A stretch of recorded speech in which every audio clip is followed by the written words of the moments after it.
Makna dan tujuannya adalah yang pertama untuk menguatkan iman dan takwa kepada Tuhan Yang Maha Kuasa.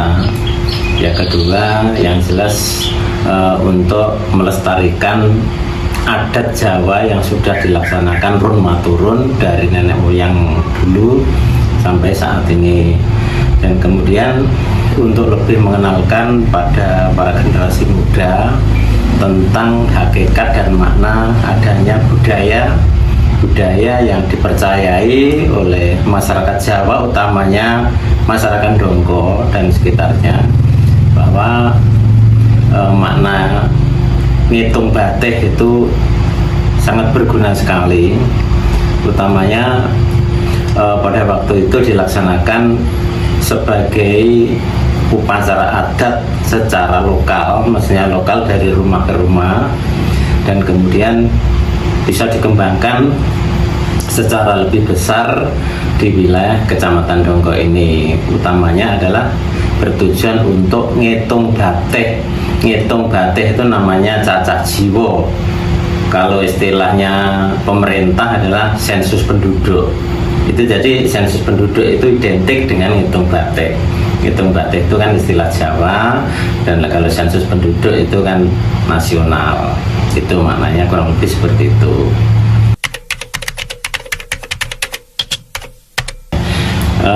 Upacara adat ngitung batih itu dilaksanakan setiap tanggal 1 Suro. 1 Suro tahun Jawa, istilahnya kan tahun Jawa, Suro itu Suro Sapar dan lain sebagainya. Jadi setiap 1 Suro itu selalu dilaksanakan adat.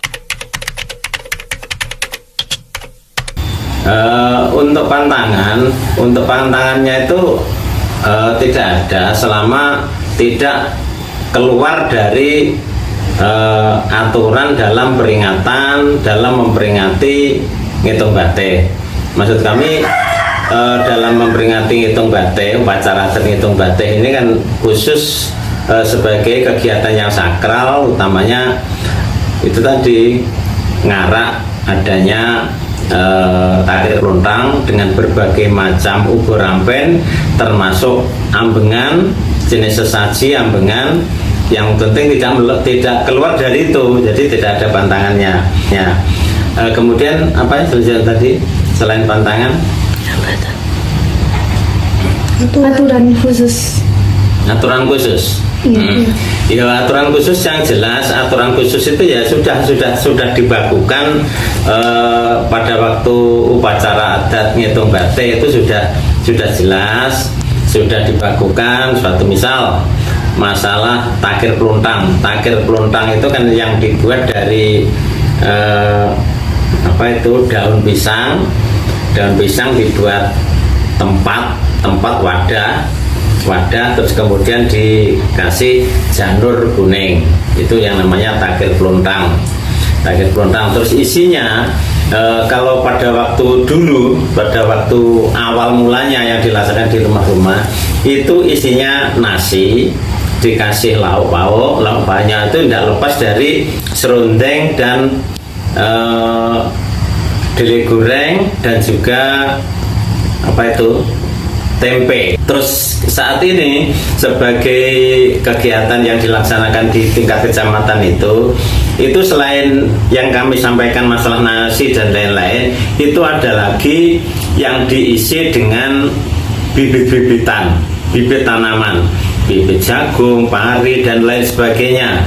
Jadi itu nanti terus akhirnya dikasihkan kepada masyarakat, bibit-bibit, supaya masyarakat itu nanti bisa mengembangkan apa yang ada di upacara adat itu tadi, akhirnya bisa menyukupi kebutuhan warga masyarakat.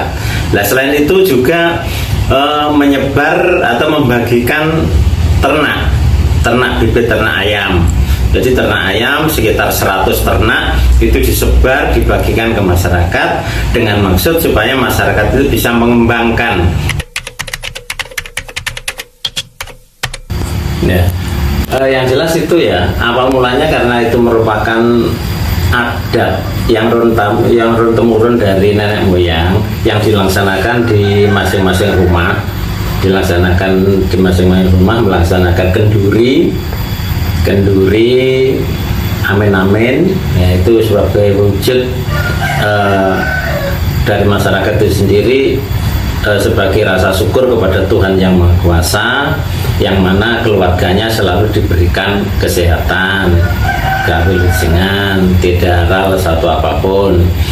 Setelah itu akhirnya bisa berkembang dan dilaksanakan di Kecamatan Dongko ini, kalau tidak salah sudah sekitar 10 kali, 10 tahun berturut-turut sampai saat ini, sampai di tahun 2024 yang lalu. Dan yang terlibat yang pertama adalah para pelaku budaya, pelaku adat, poros sesepuh yang jelas sesepuh itu yang lebih tahu, lebih mengerti tentang sejarah ngitung batik. Tapi tidak hanya para sesepuh saja, namun sampai saat ini para generasi muda pun selalu terlibat di dalamnya untuk melaksanakan kegiatan ngitung batik yang dilaksanakan setiap tahun di Tingkan. Jadi kalau peran sertanya ya macam-macam. Jadi dari para peserta itu dibagi-bagi, ada yang sebagai seksi upacara, seksi pawai, seksi ambengan, terus kemudian seksi tari, seksi hiburan, dan lain sebagainya. Karena ngitung batik ini selain sebagai kegiatan ngarak, adanya sebagai ikonnya kan apa itu namanya, takir peluntang, mengarak takir peluntang sebagai upacara adat dilaksanakan dari satu start, kemudian diarak bersama-sama dengan berbagai macam peserta dengan menggunakan atribut Jawa, atribut adat, itu menuju di tempat upacara. Upacaranya biasanya dilaksanakan di sanggar kantor kecamatan, di pendopo kecamatan tuh. Jadi semua para generasi muda itu terlibat, sudah dibagi-bagi di posnya masing-masing. Itu dilaksanakan secara adat, secara seremonial, dan kemudian ya juga didatangi para pejabat kabupaten dari Puraparibu, dinas pendidikan dan sebagainya, termasuk bupati. Itu pelaksanaannya.